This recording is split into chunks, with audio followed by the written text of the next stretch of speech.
नमस्कार, मी गुरुप्रसाद जाधव आणि आता वेळ झाली आहे पुढारी न्यूजवरती चर्चेचा धुरळा उडवण्याची।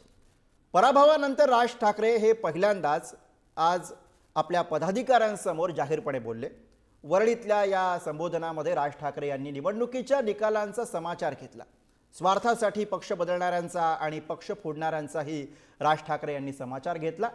या भाषणामध्ये राज ठाकरे यांनी पुन्हा भाजपवरती थेट हल्ला केला आणि स्वतःच्या पक्षाच्या दृष्टीने सगळ्यात महत्त्वाचं राज ठाकरे यांनी यामध्ये काही केलं असेल तर ते म्हणजे त्यांनी माध्यमांमधल्या अपप्रचारावरून टीका केली। राज ठाकरे भूमिका बदलतात, ईडी मागे लागली म्हणून भाजपला पाठिंबा देतात, या सगळ्यावरती राज ठाकरे बोलले आणि याचा उल्लेख राज ठाकरे यांनी फेक नरेटिव्ह असा केला। पण राज ठाकरे यांच्या या राजकारणाला किती फेक म्हणायचं आणि किती नेक म्हणायचं या प्रश्नाभोवती या निमित्तानं आपल्याला बोलावं लागेल आणि याच विषयावरती आहे आज आपला चर्चेचा धुरळा। राजकारण किती फेक आणि किती नेक। मंत्रिमंडळातले लोक बघितले आता तर त्यातले बहुतेक जण हे शिवसेनेत आलेले, काँग्रेसमधून आलेले असेच आहेत। यांचा सगळं सरकार बनलेलं आहे।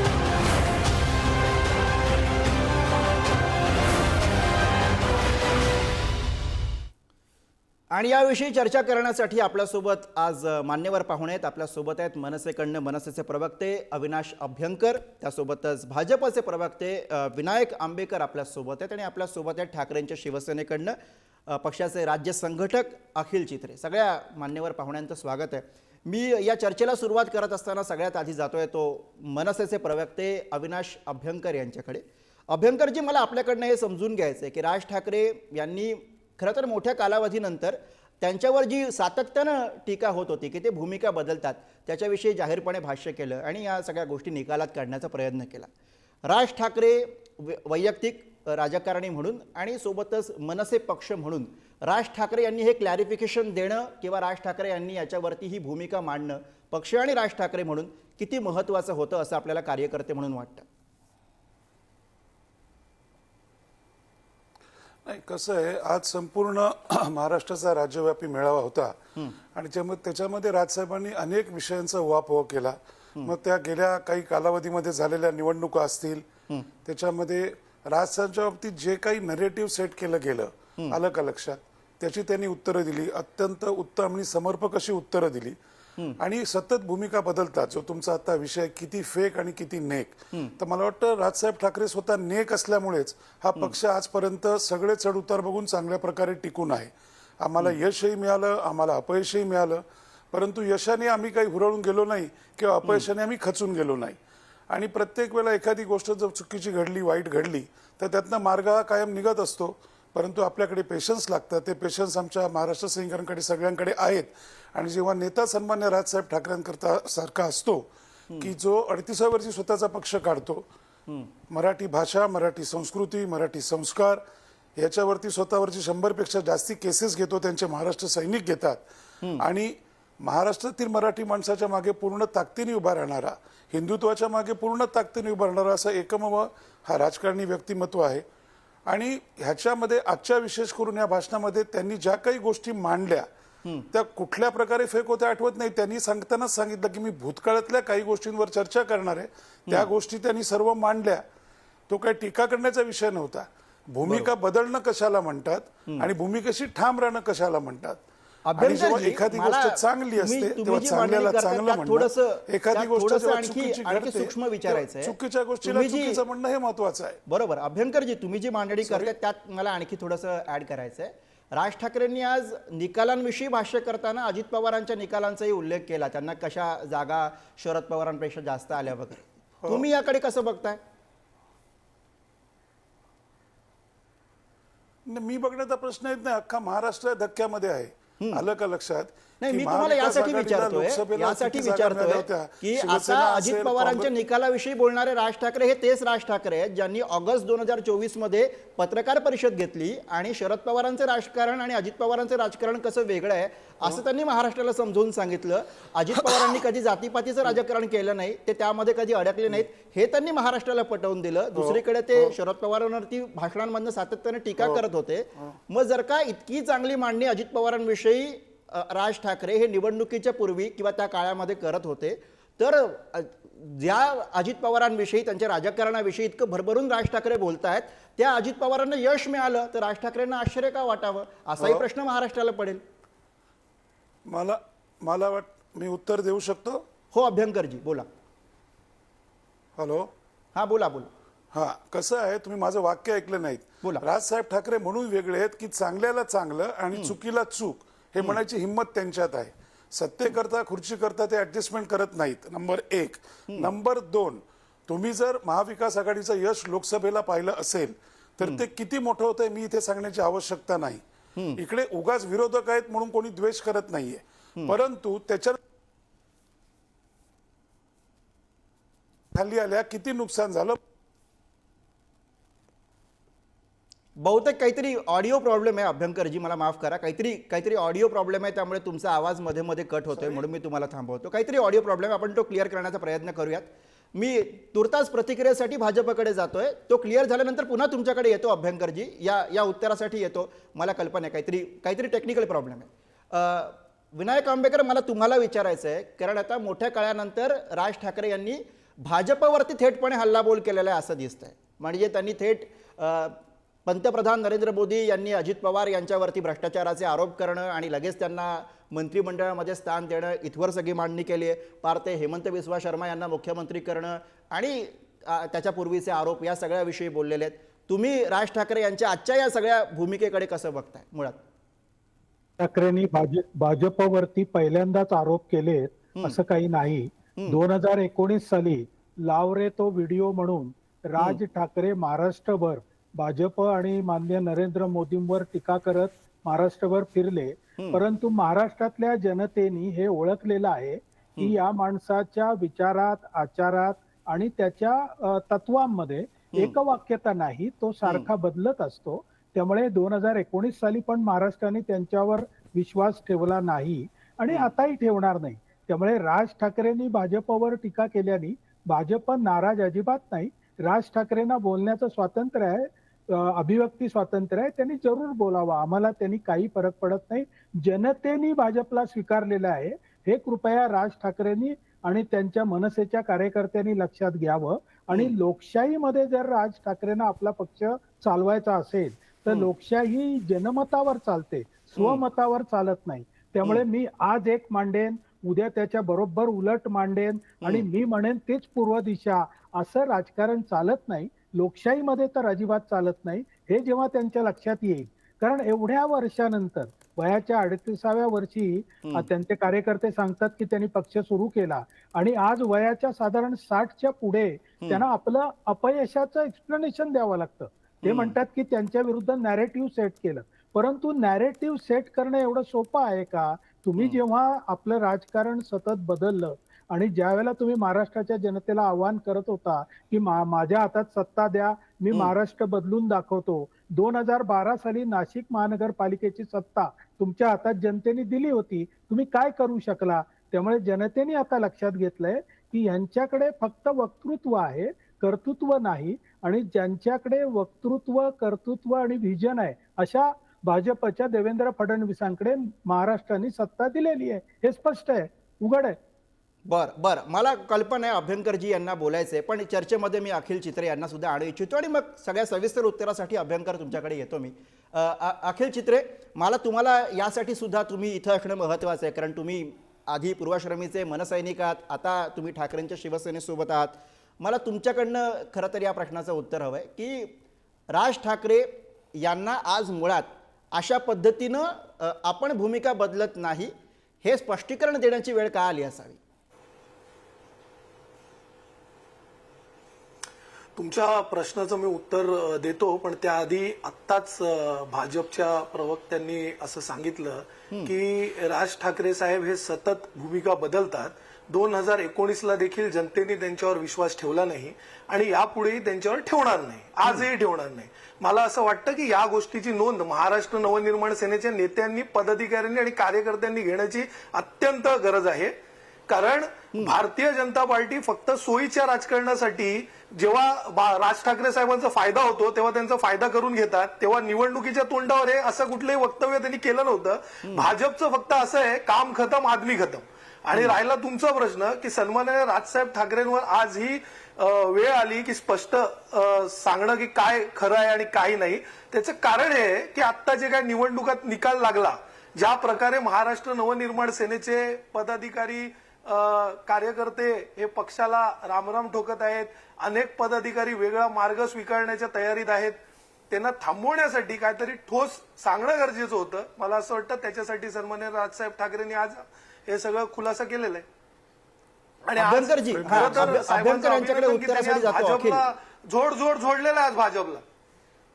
हा, अभ्यंकरजी, भाजपला जोडलं याचा आनंद होतोय ठाकरेंच्या आवाज शिवसेनेला, येतोय का पण तिकडे भाजपचाही आक्षेप आहे की आता या टप्प्यावरती एक्सप्लेनेशन देण्याची वेळ काय आली. अभ्यंकरजी, आपण बोला. नाही, पहिल्यांदा मी देतोय उत्तर आणि आता मी सविस्तर उत्तर देतो. हे जे कोणी प्रवक्ते बसलेत त्यांचा अभ्यास बहुधा कच्चा असावा.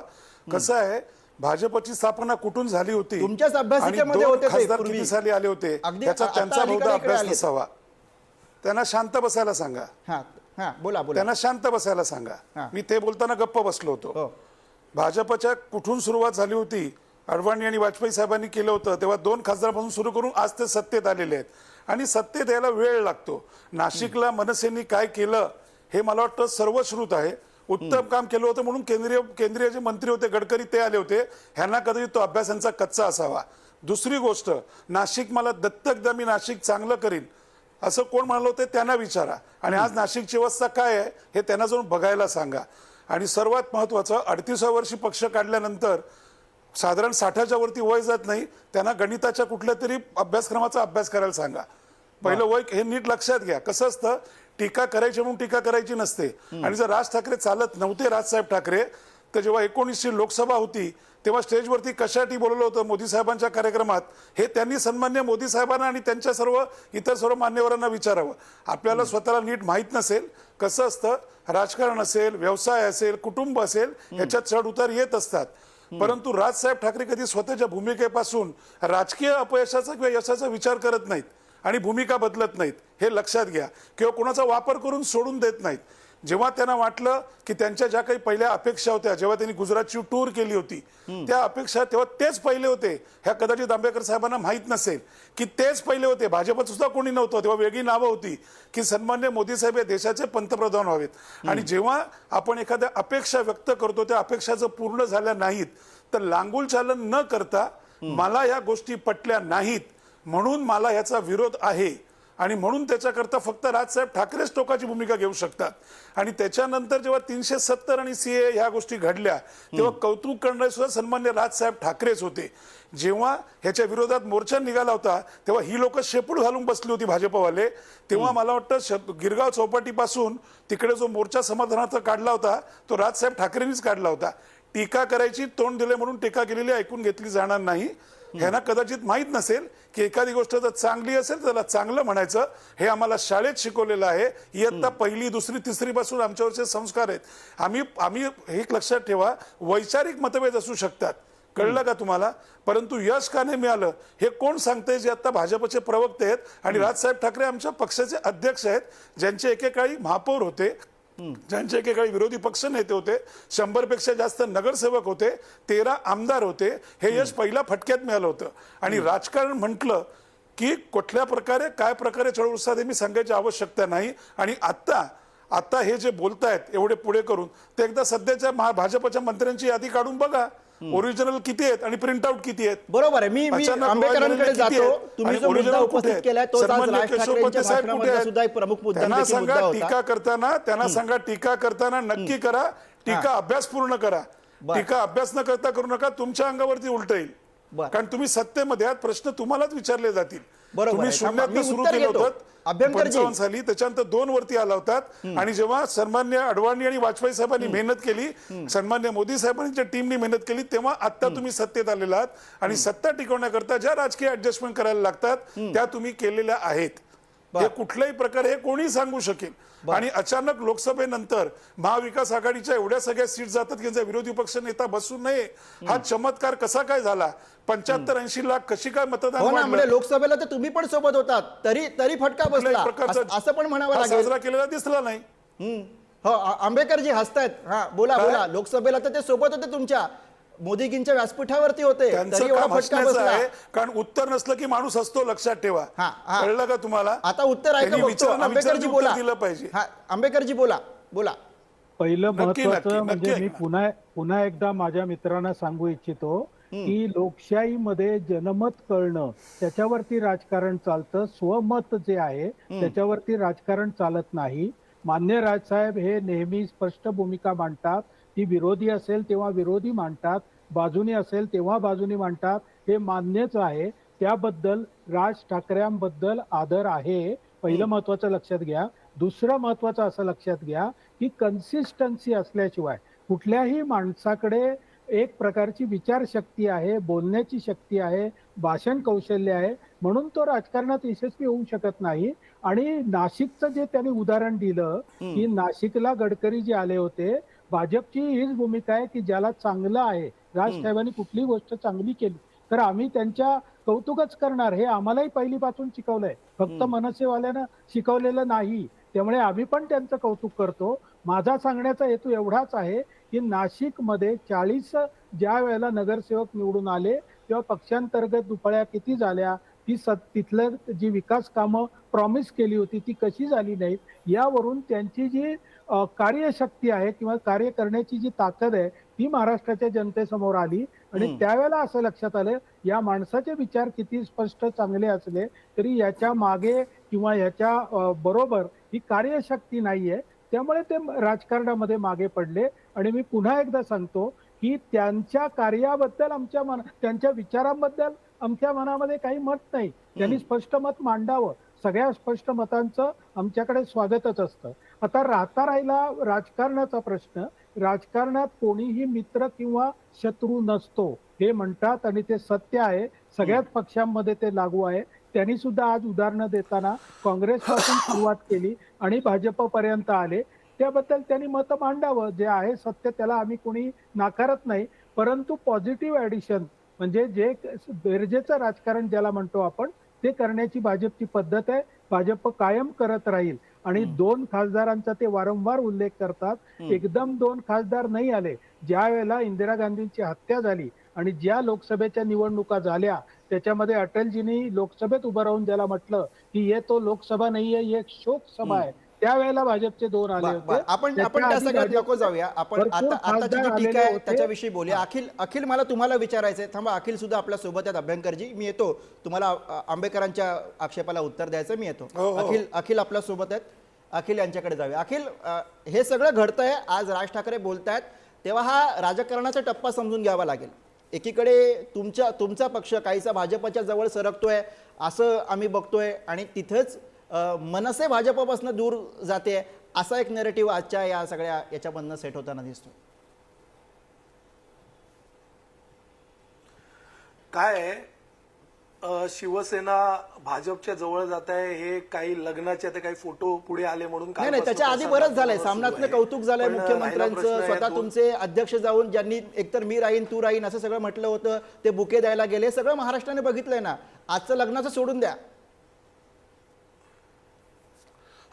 तर महाराष्ट्राच्या मुख्यमंत्र्याला जाऊन विरोधी पक्षांनी भेटणं, मला वाटतं की नागपूर अधिवेशन सुरू व्हायच्या आधी मुख्यमंत्र्यांना जाऊन भेटणं, हे मला वाटतं ही परंपरा आहे महाराष्ट्राच्या राजकारणाची. तर मला वाटतं ते पार पाडलेलं आहे. पण त्याच्यानंतर आपण जर पाहिलं तर सातत्याने अदानीच्या विषयावर असेल, अदानीचं कर टॅक्स असेल, मुंबईवर लादणारे प्रोजेक्ट्स असतील, वायू प्रदूषण असेल, भाजपच्या नीती असतील, सरकारचं, भाजप म्हणजे सरकार, आजकाल सरकार म्हणजे भाजपच, तर त्याच्यावर मी तुम्हाला हे विचारतोय अखिल की त्याच्या विरुद्ध तुमच्या पक्षाची स्पेस मनसे घेऊ पाहते का मुंबईमध्ये विशेषतः? जात असलो असतो अखिल, तुमच्या पक्षाची स्पेस ही मनसे घेऊ पाहते का मुंबईत, मुंबई महापालिकेच्या आधी? Space in what sense? कारण आता तर यांचं कळतच नाहीये की हम आपके है कोण आहे की हम साथ साथ आहे. आपण आताच दोन्ही पॅनलिस्टचं ऐकलं की ते काय म्हणतायत. आणि मी तर आधीच म्हणालो पहिल्याच ह्याच्यात की भाजपचं तर असंच आहे, काम खतम आदमी खतम. आता त्यांना असं वाटतं की राज ठाकरे साहेबांची भूमिका चुकीची आहे, माणूस चुकीचा आहे, त्यांच्या मागे माणसं नाहीयेत, ते जे स्पष्ट भूमिका मांडतात पण तसं आचरण होत नाही. आता जे सगळे प्रवक्ते भाजपचे म्हणत होते, मला असं वाटतं याची गाठ बांधून महाराष्ट्र नवनिर्माण सेनेच्या पदाधिकाऱ्यांनी, कार्यकर्त्यांनी आणि नेत्यांनी घ्यावी आणि यापुढे सोच समज के त्यांनी भाजपच्या बरोबर वागावं. बरं, अभ्यंकरजी बोला. मला तुम्हाला याच्याविषयी सुद्धा विचारायचं आहे की काम खतम आदमी खतम असं जे भाजपच्या विषयी ते म्हणतायत ठाकरेंच्या शिवसेनेचे, तर हीच गोष्ट राज ठाकरेंनी सुद्धा मागच्या काही काळामध्ये सांगितलेली होती. अर्थातच ती उद्धव ठाकरे यांना उद्देशून होती. पण मग असा प्रश्न पडतो, जर का जी गोष्ट राज ठाकरे यांना कळते ती मग निवडणुकांच्या भूमिका घेताना वळत का नाही आहे? लोकसभेला मग ते पुन्हा तुमचा पक्ष भाजप आणि महायुतीसोबत का गेला, असाही प्रश्न लोकांना पडतात. अभ्यंकरजी. मला आधी पहिलं यांना नाशिकचं उत्तर द्यायचं आहे. त्यांना माहित नसेल कदाचित की नाशिकमध्ये जे रस्ते आपण बांधले होते ना, त्याचा 5 वर्षात, मी जबाबदारीने आपल्या एका चॅनलला बोलतोय, 5 वर्षात खड्ड्याचा एकही कार्यक्रम झाला नाही. याला नेतृत्व म्हणतात. नाशिक मधला आमच्या कुठल्याही नगर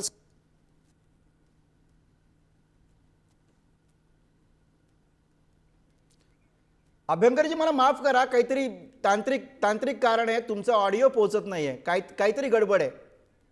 हा, आला आवाज येतोय. मी तुम्हाला थोडक्यात मध्ये कसं आहे, botanical garden, children traffic park, सन्मान्य बाळासाहेबांच्या आणि शस्त्र संग्रहालय, त्याच्यानंतर तुमचा झरा, ह्या सगळ्या गोष्टी नाशिकमध्ये आम्ही केलेल्या आहेत. लक्षात ठेवा, नाशिकमध्ये ओला कचरा, सुका कचरा किंवा त्याचं विघटन किंवा नाशिकमध्ये घंटागाडी ह्यांना कदाचित माहिती नसेल.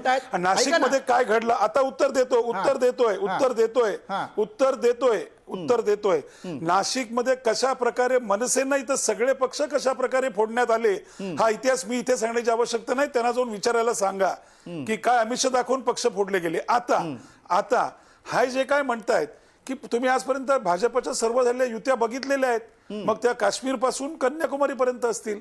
आता मी तुम्हाला काय सांगितलं, असं ह्यांनी सांगितलं, अनंत काळापर्यंत कोणी शत्रू नसतो किंवा मित्र नसतो. तसं त्यांनी प्रत्येकाला त्यांचं, आज लोक काय बोलतात भाजपबद्दल, आणि आम्ही भाजप बरोबर सत्तेत सोबत कधीच नव्हतो, मला आठवत नाहीये. भाजपच्या किंवा सन्माननीय मोदी साहेब पंतप्रधान व्हावेत म्हणून पाठिंबा दिला होता, किंवा ज्या विरोधातल्या भूमिका होत्या त्या भूमिका सरकारच्या पटल्या नाहीत म्हणून विरोधातल्या भूमिका घेतल्या होत्या. तुम्ही ह्या 2 गोष्टीतला फरक नीट लक्षात घ्या. आम्ही कधी भाजप बरोबर वाहत गेलेलो नव्हतो. फक्त राजकीय नेत्यांचे एकमेकांचे संबंध उत्तम असतात, त्यामुळे उठबट असते. आता उद्या जर मला अखिल भेटले तर 100% एकमेकांना हाय हॅलो करणारच ना, का एकमेकांना पाठ दाखवून जाऊ. आमचं दोघांचं नातं 17-18 वर्षाचं आहे. ते एका वेगळ्या पक्षात गेले, एका विचारांनी गेलेले आहेत. भाजपची भूमिका काय हा विषय येत नाही, कळलं का तुम्हाला. परंतु त्यांचा इतिहास काय सांगतो ह्याचा त्यांनी स्वतःच्या गिरेबांमध्ये झाकून बघायला पाहिजे. त्यामुळे वर्तमान आणि भविष्य काय असेल मनसेचं, ह्याचा विचार आम्ही करायला समर्थ आहोत 100%. मग कोणाबरोबर जायचं कोणाबरोबर जायचं नाही हा विषय सन्मान्य राजसाहेबांचा आहे आणि तो भाजपच्या वरिष्ठांचा आहे. तो इथे बसलेले प्रवक्ते घेऊ शकत नाहीत. मी असं म्हटलेलं नाहीये. मी तुम्हाला सांगितलं जो काय निर्णय घ्यायचा असेल तो फक्त आमच्या पक्षात राजसाहेब ठाकरेच घेतील. आता ह्यांच्या पक्षात जर प्रवक्ता घेत असतील तर मला माहित नाहीत. फक्त तेव्हा चुकून जर काही घडलं तर ह्यांना धक्का बसायचा म्हणून मी तुम्हाला म्हटलं. बरं, आंबेकरजी. आमच्याही पक्षामध्ये कुठलाही प्रवक्ता कुठलाही निर्णय घेत नाही हे त्यांनाही माहिती आहे. त्यांना आता ते त्यांच्याकडची एक्सप्लेनेशन कमी असल्यामुळे प्रवक्ता या विषयावरती ते घसरलेले दिसतात. हरकत नाही, मित्र आहेत माझे, त्यामुळे मी सगळं एक्सप्लेनेशन दिलं. मला वाटतं त्यांना ऐकायला येत नाही का मी काय बोलतोय. मी डिटेल एक्सप्लेनेशन दिलेलं आहे. सॉरी मध्ये बोलतोय, मला ही सवय नाहीये, परंतु आंबेडकर साहेबांना ऐकायला नसेल आलं. मी नाशिक सगळी उत्तरं दिलेली आहेत. आता मला बोलू द्या ना. मग अगदी शेवटचं मिनिट आहे, अगदी शेवटचं मिनिट चर्चेतलं. तर माझं म्हणणं असंच आहे की आपण तुम्ही मुद्द्याचं बोला. राज साहेबांच्या विचारांबद्दल किंवा त्यांच्या स्पष्ट वक्तेपणाबद्दल सगळ्यांना आदर आहे. मी पुन्हा एकदा सांगतो की तो भाजपमध्येही आहे, त्याबद्दल कुठलेही दुमत नाही. परंतु राजसाहेबांच्या आयुष्यामध्ये अशा प्रकारची वेळ यावी की एवढ्या वर्षानंतर अशा प्रकारचं काहीतरी एक आपल्या कार्यकर्त्यांना कॉन्फिडन्स मध्ये घेऊन काहीतरी सांगावं लागावं, हे जरा वाईट वाटतं. बरं, या गोष्टीचं आपल्याला वाईट वाटलं. चर्चेची वेळ संपलेली आहे. खरं तर राज ठाकरे हे राज्याच्या राजकारणामध्ये नेते, अभ्यंकरजी, राज ठाकरे यांच्या शब्दांना, त्यांच्या भूमिकांना एक वेगळं स्थान इथल्या महाराष्ट्राच्या राजकारणामध्ये, ही गोष्टसुद्धा आपल्याला मान्य करावीच लागेल.